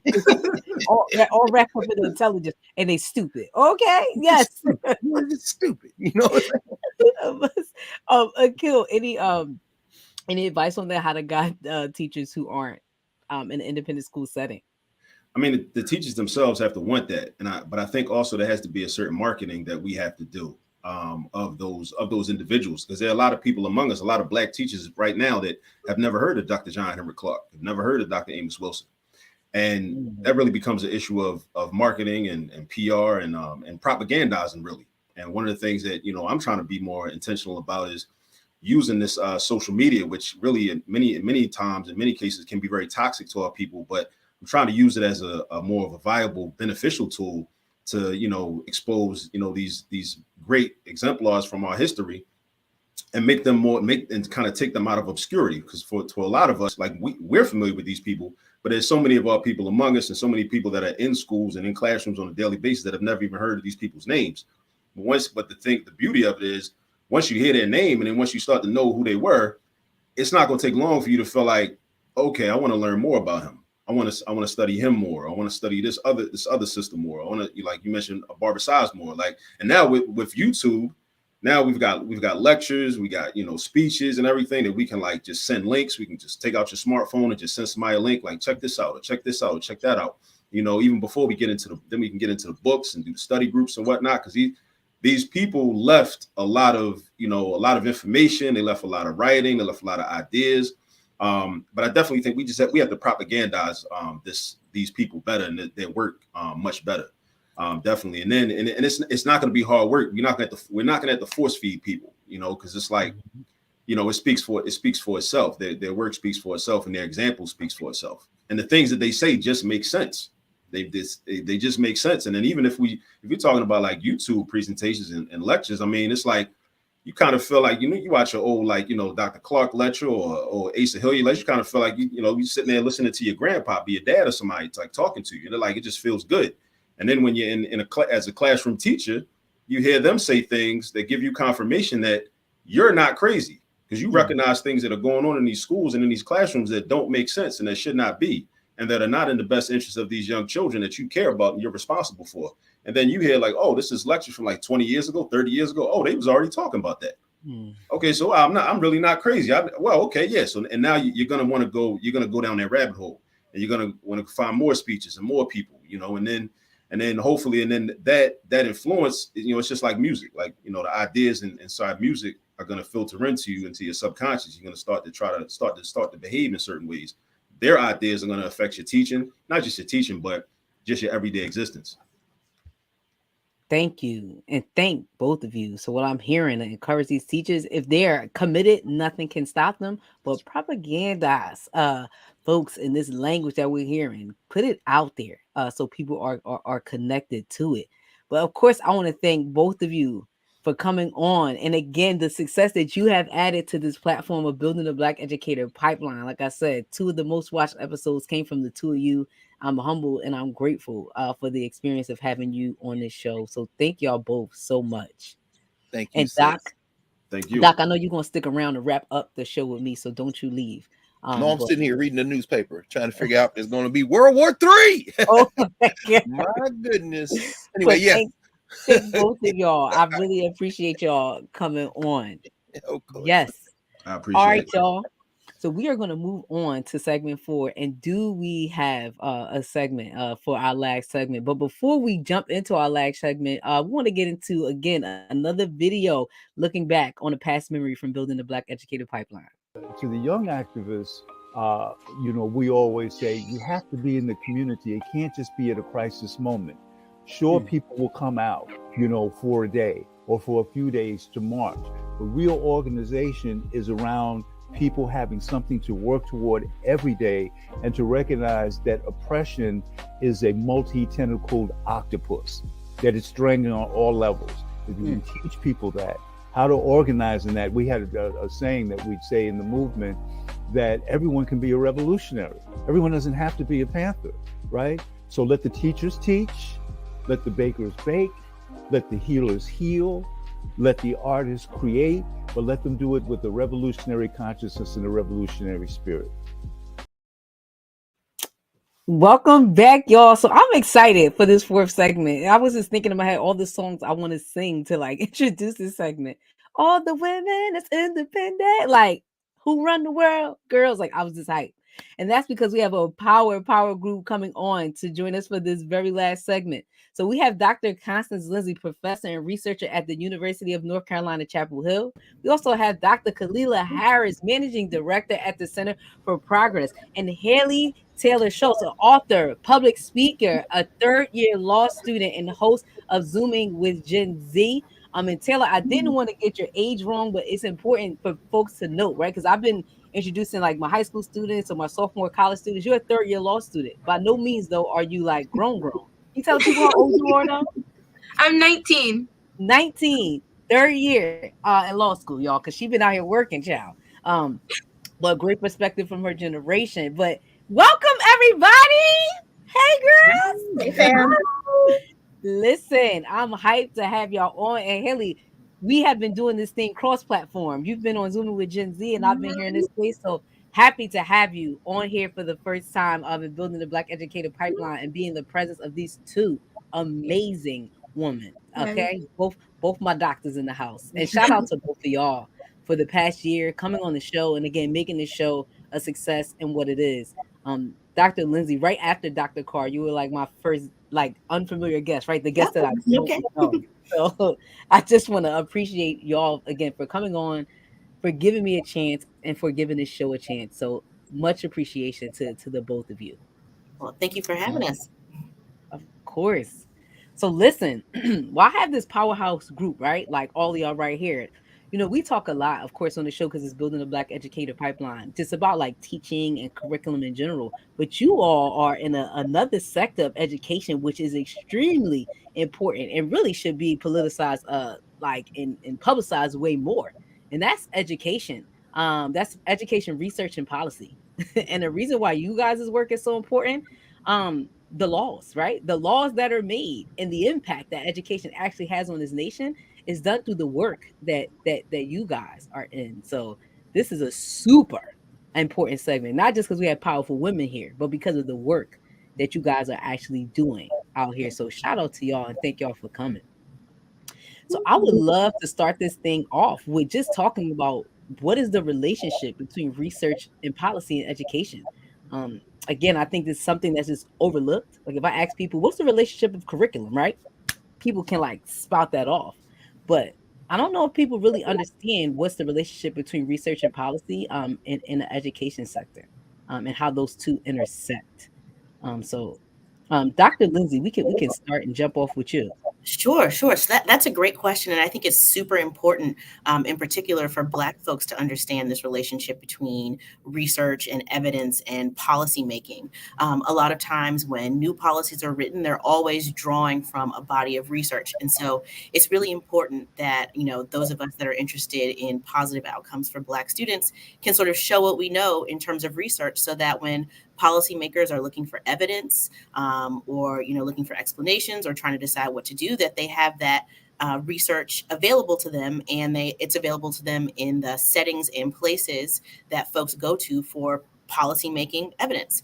So whether that's academic journals or law review articles or whatever the case may be, whatever we might think about, how evidence is used, it is used. And so it's really important for us to make sure that, first of all, that we have our own folks researching ourselves, and that we're getting the things that we know to be true about Black education out there, so that policymakers can make better choices.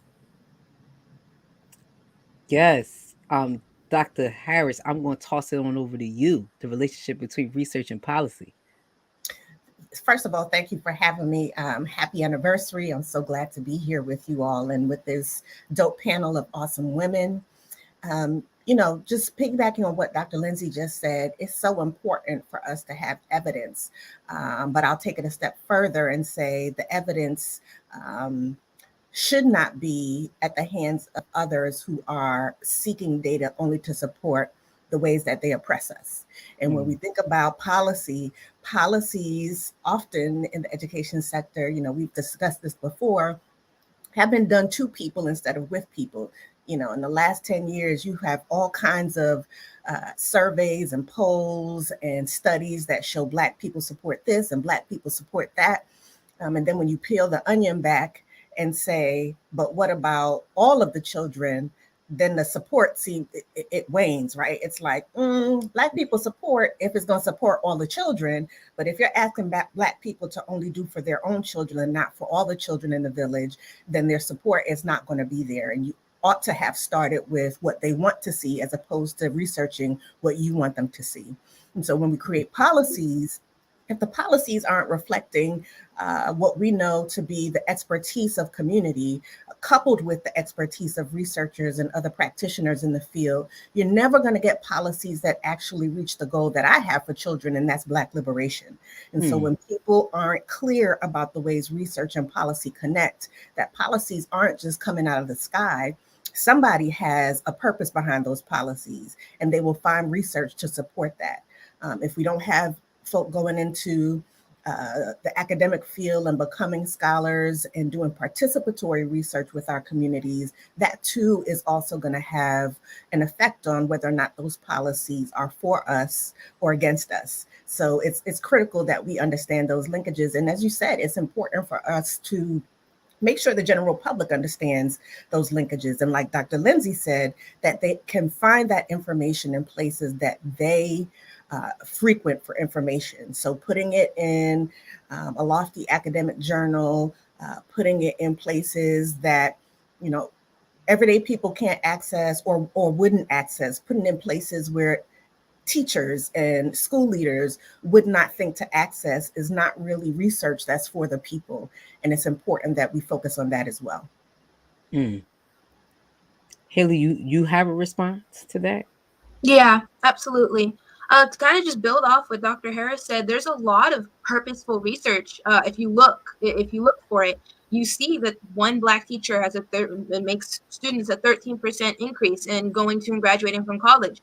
2 teachers, 32%. That research is really important to refer to when making policies. You see the Crown Act and how that impacts children when they're trying to learn in the classroom. A negative environment that impacts your DNA when you're just trying to learn is obviously not going to encourage a healthy learning environment. That's important research to refer to when you're writing policies like the Crown Act, but you don't get policies like the Crown Act if you don't look at the problems. And I think where a lot of realization needs to happen is that this system has never been built for us and has never been built to see us at our full potential. So if you want students to reach their full potential, it's going to take our community going in and like supplementing the educational system, and policies like the Crown Act are policies that are supplemented by purposeful research, like Dr. Harris was saying, that's really valuable to our community and our Black students as they navigate the educational system. It definitely takes a village of effort. Haley, I want to point something out amazing that just happened. So the data that you quoted at the top of the conversation? That's actually Dr. Lindsay's study. That happens to me a lot. Yeah. so I want to point that out. Yeah. I love it. Yep. Her data gets quoted a lot, but she was the Black researcher on that study That's fantastic. to produce that data. So shout out to Dr. Lindsay. Good job. Yeah, shout out. Good job. Yes. So I hear all of you saying, and what's a phenomenal trend in what you're saying is like information's there. We have to make it more accessible to the community. But how do we help communities navigate those systems of power? Like, how do we help communities understand policy and how to access information? What are some ways that we can do that? Well, in my work, yep, I was going to let you take it first. Go ahead. In my work, I definitely use a community-informed policy approach. For the last 2 days, my team has been sitting with members of the Pacific Islander community and the Asian American community to hear their voices and how they're experiencing public education. And this is what I mean by not doing policy to people, but with people. There is no reason for people who work in national think tanks like I do, or in other spaces, not to slow down so that we can move quickly together. Sit with people, have focus groups, pay those people to participate in focus groups because you are asking them to share the expertise of their lived experience. But definitely sit with community, hear from them, understand how different policies are impacting them, because it also doesn't impact everyone in the same way. And so when you take a community-informed approach to policy making, you are actively participating in research that allows for people to, in the spirit of critical race theory, tell their own stories, and not to paraphrase them, not to take their words, mush them together to do what you want with them. But it's important that you do that, because what happens on the policy side is people will see their own voices and policies made, and they will fight tooth and nail to make sure those policies are enacted and to make sure those policies persist and aren't taken away from them. When you only do this thing where you get buy-in from people to do policies you want to do, it becomes very precarious, right? People are like, oh, that was good for a while, but ultimately it's not what we wanted to see for our community. So I'll wear your t-shirt to the state capitol and support it because right now it works for me. And you came and asked us to get on this bus, but you never asked us about what is happening day to day in our schools where our kids are being suspended and pushed out. You never asked us about how educators communicate with our children. They don't affirm them. They don't culturally sustain our communities. You never asked us what our goals are for our children. Instead, you say things to us like, your kids can go to Harvard too. I don't want my kids to go to Harvard. I want my kids to go to Morgan State University because I know that they're going to make them into a high quality engineer that will pursue their doctorate and come back and contribute to the community. So this capitalistic and a system that extrapolates from the hood, but also turns around and points its finger at the hood and at communities that are predominantly Black, is not necessarily making policy to preserve our communities, is making policy to extract our resources. And that's what colonizers do. They extract resources for their own benefit and make you think that you are in some ways achieving something, that you're being more than, as opposed to you are being pushed aside from your ancestral rights and the ways that your ancestors would promote success. So when you're doing community informed policymaking, you have to make sure you are respectful of the spaces you're going into. You need to sit down and be quiet. So you can't do community informed policymaking telling people what the policy is first. You ask questions about how they're experiencing the system that you're seeking to change. And then 3, you go back to them after you've written something or you have developed some kind of product or event. You go back to them and vet it. Is this what we were talking about? Is this what you wanted to see? And that's not to say you do whatever people say when you are engaging community, but it is to say that if you have surfaced something that's important to them, you go back and say, am I getting this right? Is this what we believe is going to cause our children to have access to a quality education? So, there are no excuses for not doing that. You certainly can partner with good folk like Dr. Lindsay, Dr. Carboforus, Akil, but it is also important to sit with community as experts, because you cannot be an expert in how they live, right? You can only be an expert in how you live. And so that is critical when we do policymaking, to engage community and not just look at them as subjects of research, but as assets for research. Yes. And Haley, I'll flip that question over to you, especially from a Gen Z perspective, right? Like, how should we get young people involved in this as well?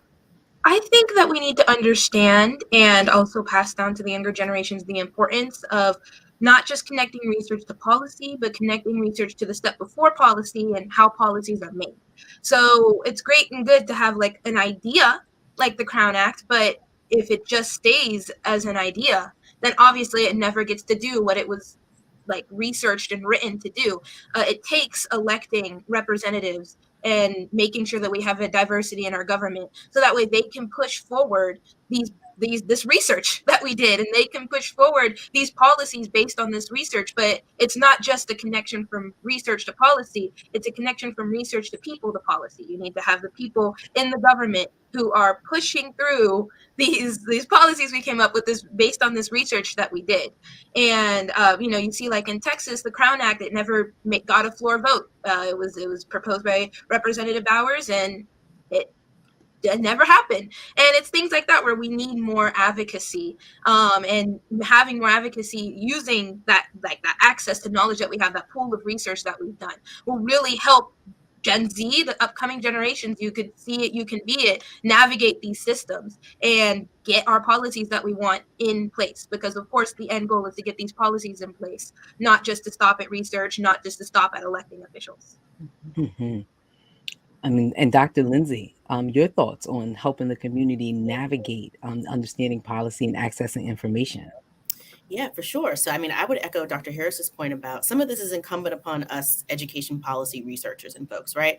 We get grants to study Black people. And so therefore you do have a responsibility to take what you learn back to the folks who, you studied, right?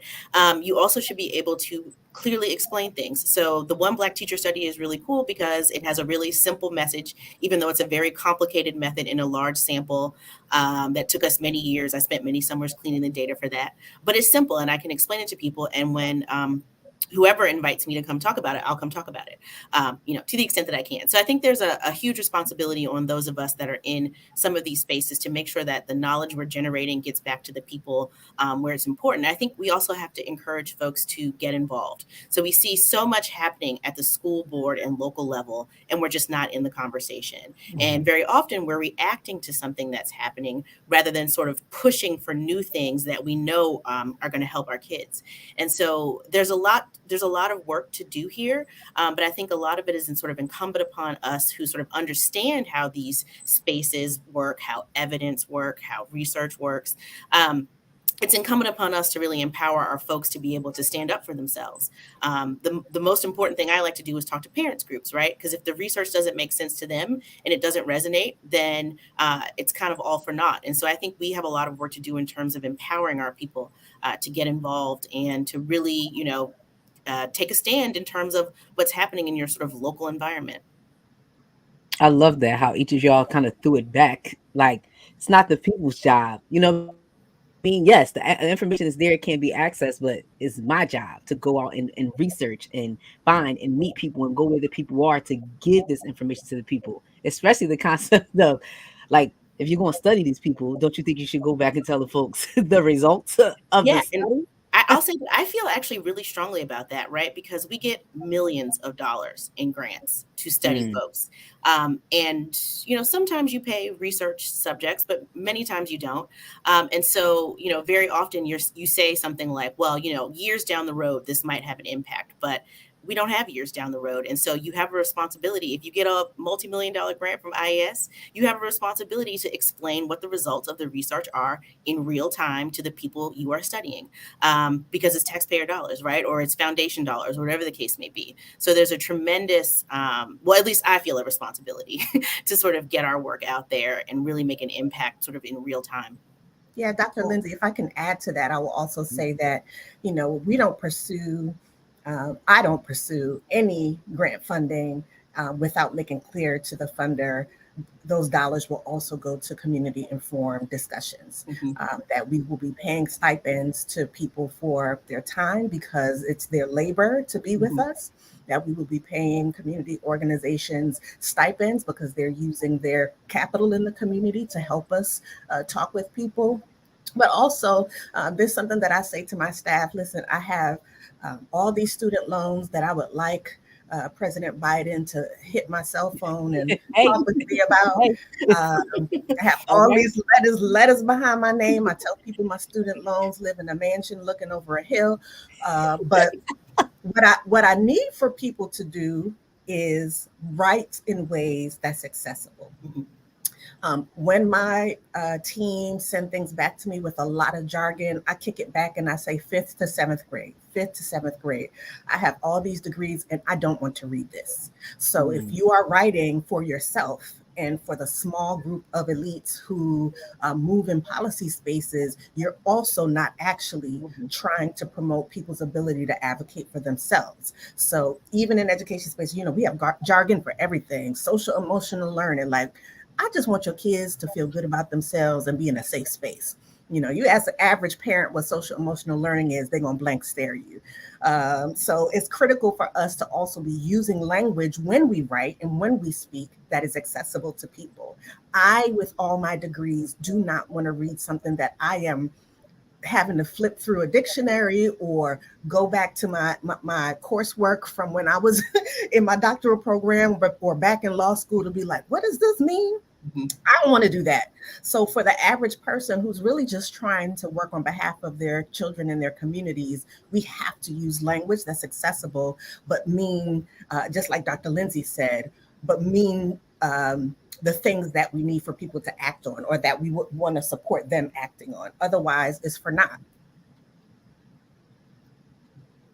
Definitely. Both of you make very strong points. Dr. Lindsay, where the money reside, okay? People go and they get millions of dollars studying folks, and then after you study, you making more money off the study that you got from studying these people while they back still in the same place. I got $100 million to study poverty. The people still poor. Right. So, when you think about this, I learned this at Northwestern. We had an Institute for Poverty Research. And one day, as I was in grad school, I asked, like, is there any connection to what's happening on the South Side? But you got all their data. And there was one study that actually took swabs of their spit to measure stress. No, nothing. But you got tenure, you got grant dollars. So we definitely need to make sure that connection is made. Yes, honey, where the money resides. And Dr. Harris speaking the people's language so that people can understand. But we all know too, right? This is intentional sometimes to not speak the people's language. That's right. It's coded. We don't want the people to know what's going on. So we speak what we see to be as above them, or not even above, just a different language than they speak, so you don't understand what's really happening and what's going on. It's intentional to block folks out and keep folks out of specific. And we can't do that to our community. That's right. Right? You know, it's the That's right. concept of skinfolk versus kinfolk. When we do that, we are serving as gatekeepers because we do have the knowledge, and our unwillingness to remember where we came from, and speak to our grandma, big mama, abuelita. If we're not willing to do that, then we are intentionally participating in a game that is intended to keep most of us Yep. oppressed. Isolated, segregated, and oppressed for sure. And I would argue you might not, if you can't explain it in lay people's language, you might not know what you think you know. So. Now, come on now, that part. Do you actually know what you're talking about? You don't, because you don't, right? But while we have this space, and y'all know the theme of this show is really about this intergenerational learning that is occurring and that's happening. I would love for both of you, Dr. Harris and Dr. Lindsay, to give Haley some advice. She's going to be like an upcoming lawyer here. She's also like super into education equity. So I would love for you guys to give an upcoming lawyer on some advice on how to advocate. What can she do in this space? You know, I think it's important, Haley. I love looking at you and hearing you speak. You are super dope. I'm proud of you. Just last night, I was sitting in my middle daughter's mock trial competition, and I just remember that time, and they won their state championship, and I'm like, you better go off, little girl. So, you know, looking at you, I'm thinking about where she's headed to and the ways, and she too is very committed to a just society and Black liberation. So what's important for young people is to give elders space, to be flexible with them, to listen, and be willing to learn some things, but also give us space to get some things wrong and to form community with you. Don't beat people over the head with, you know, here's how we want to see it right now, and you all are barriers to our success. Like, there's nothing new under the sun. You may be saying something differently, but what you're saying is the same. And so really listen for ways that you can form connections with elders, just as we must do that with you.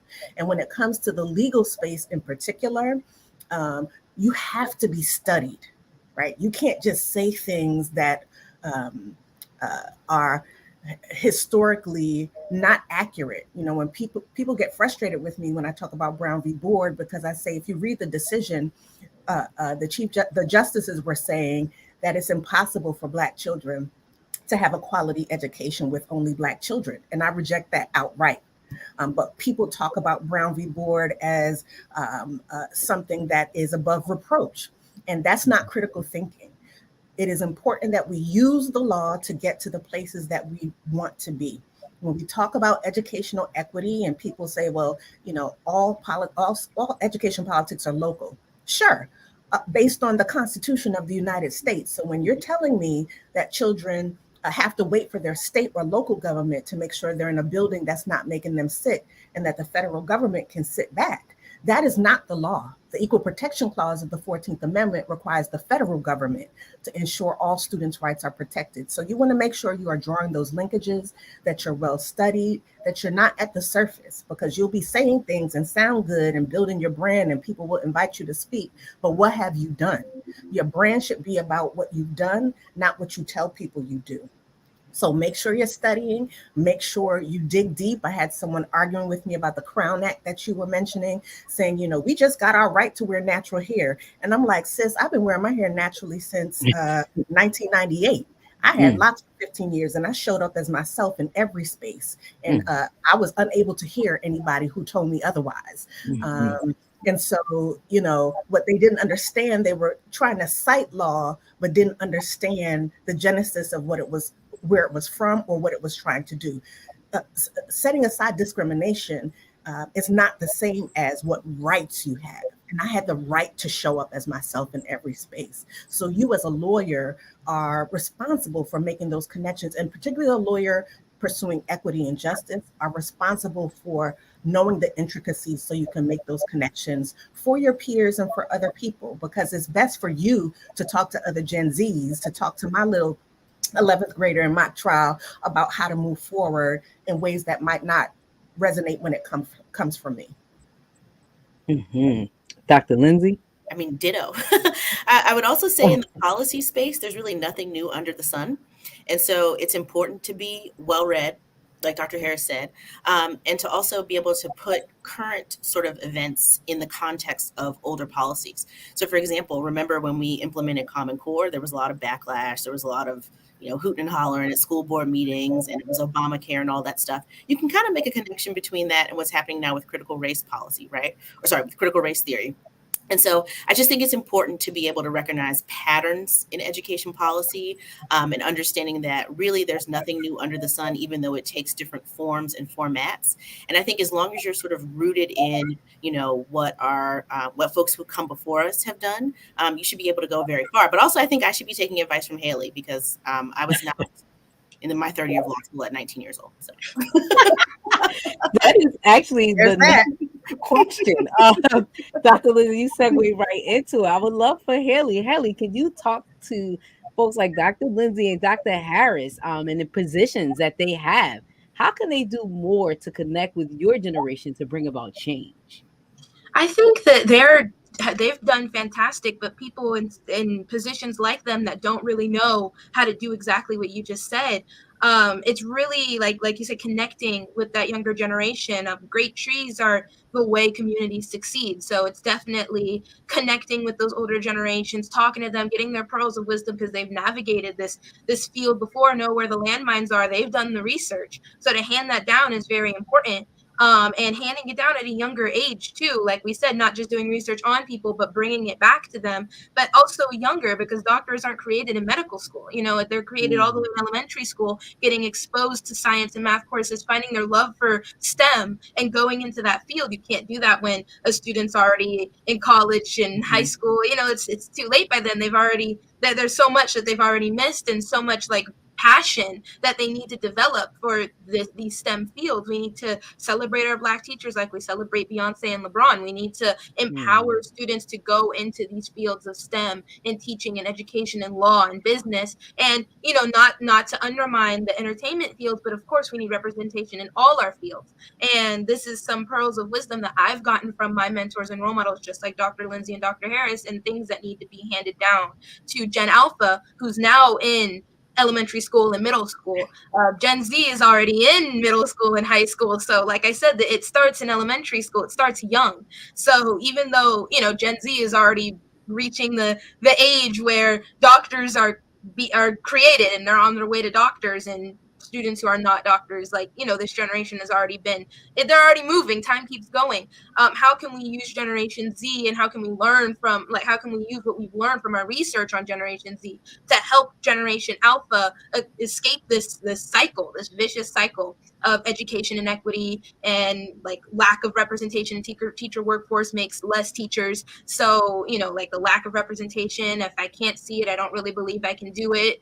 Less teachers are now in the educational field who are Black teachers. It's just this cycle, and it needs to be broken. And we have research that we know this. So it really comes down to connecting with those young students while they're young and getting them invested in STEM and STEAM and things like that. And I saw comments talking about how can we make STEM a good time. And I think there's a lot of different ways to do it, because if you think about it, STEM is really interesting. Learning about the human body, learning about math, learning about how our government works, how communities interact, just the laws, how we govern ourselves is really fascinating. But I think it really comes down to connecting with them on that level of interest, learning for learning, not learning for memorizing for an exam. So that way you can impress your parents, or make sure that you don't get yelled at, or you don't get your video games taken. Really investing in the younger generation. And these are things that Dr. Lindsay and Dr. Harris have already been working toward with their research, providing us with tools to figure out exactly where we need to invest our time and efforts. And so to use their research now to really connect with the younger generations, Gen Z included, but really Gen Alpha, because they're elementary school now. That's where I think that's what I think is key. Spot on. Excellent. And shout out to introducing Gen Alpha into this space. Because I haven't even begun to talk about those little people. I have two Gen Zs and one Alpha, and that Alpha, honey, woo. Alpha. They're ready though. They're ready. The next generation. Listen, I want to thank all of you ladies for coming on and celebrating the 1 year anniversary of building the Black Educator Pipeline with me. I appreciate you guys so, so much. You know that you will also be guests in the future. And Haley, we got to do a cross platform. But thank you for joining us today in this space. I thought it would be amazing to have you with these two amazing women. So thank y'all so much for coming on. Thank you for having us. Happy anniversary. Thank you. Thank you. Thank you. Thank you, guys.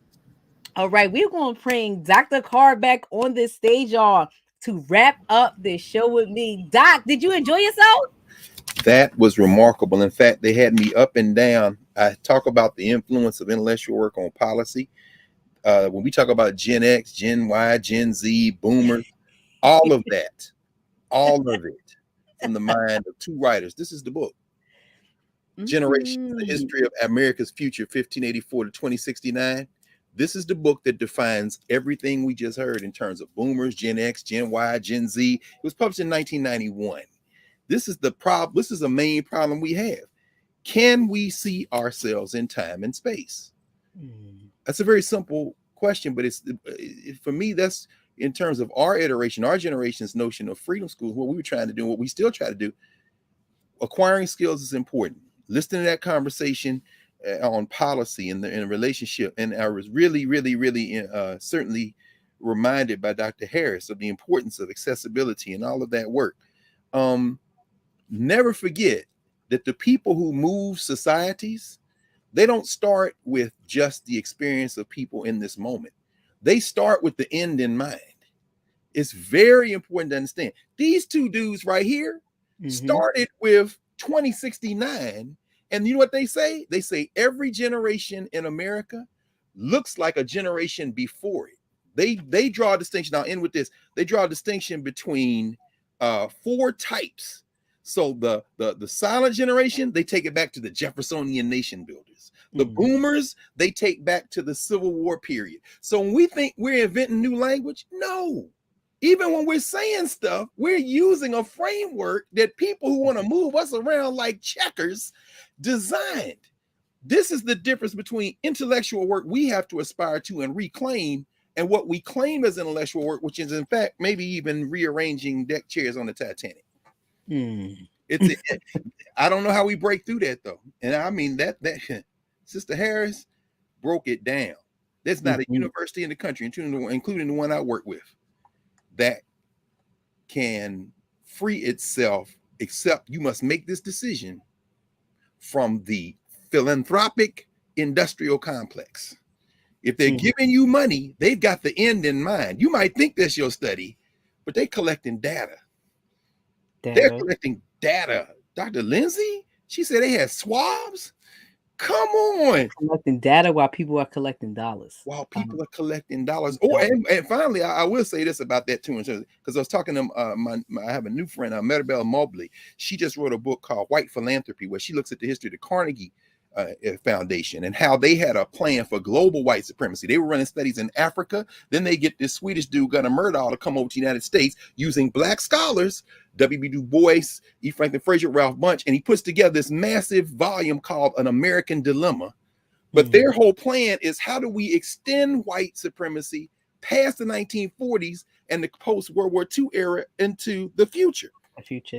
What she said is, doing that research convinced her we have to have a new model of funding.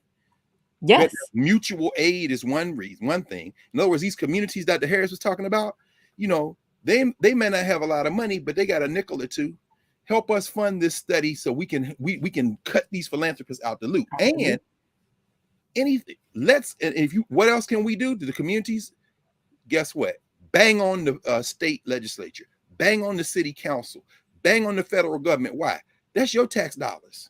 It is your money. I tell people that all the time. It's your money. People get my money. Some of the best scholarship I saw done at the school district. It was a brother at Cheney. When the school district of Philadelphia had public dollars to invest in things like researching gender, like the Black Male Project, we had so many other things. That's what frees up people to do that work. But now we got in this cycle of writing grants to people who have a completely different agenda, and they can make it look nice. Oh yeah, we're doing equity, and dang, what y'all doing? Y'all trying to figure out how to stay in charge for another generation. Yes. So make these people give us our money back and fund your research through that. That's a different model. Anyway, but I thoroughly enjoyed that. I don't know how you get a 19-year-old 3L. My hat is off to young Miss Blitz. Seriously, because I teach at a law school, and for me, having gone to law school, one of the things I appreciated was not moving fast through law school. The law is not something you can learn quickly. You can learn it. You can learn how to practice it, but to understand the philosophy of law, you got to sit with that. So she's got a big brain to do that at 19. That's what I'm saying.